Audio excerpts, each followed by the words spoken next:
Assalamualaikum warahmatullahi wabarakatuh. Kami dari kelompok 7 akan mempresentasikan tentang hadis maudhu. Pendahuluan.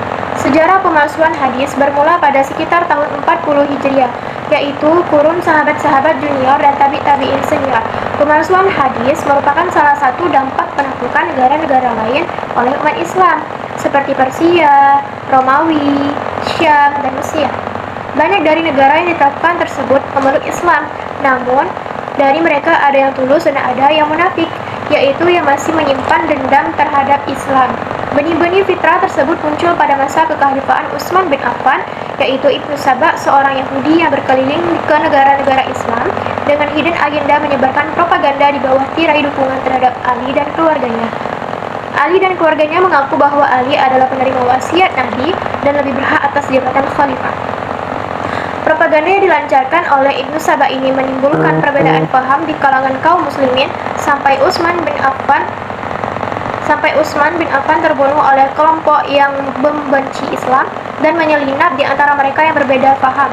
Dalam hal ini muncul 4 kelompok yang berseberangan paham, yaitu pembela Ali, pembela Utsman, kaum Khawarij, musuh dari keduanya, dan Marwaniyah, pembela Muawiyah dan keluarga Bani Umayyah. Pengertian hadis maudhu. Hadis maudhu secara bahasa yaitu isim maf'ul dari wada'a syai', yang berarti menurunkan sesuatu. Dinamakan demikian karena turunnya derajatnya hadis.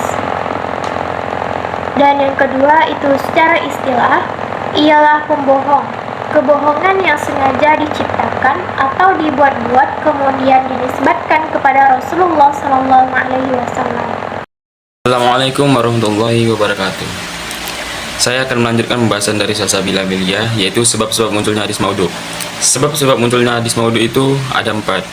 Salah satunya yang pertama faktor politik, dan yang kedua faktor dendam musuh Islam, dan yang ketiga faktor fanatisme kabilah, dan yang keempat faktor kasos atau tukang cerita. Next, karakteristik kepalsuan sebuah hadis. Kepalsuan sebuah hadis itu ada 2. Yang pertama ditinjau dari sanad, dan yang kedua ditinjau dari matan.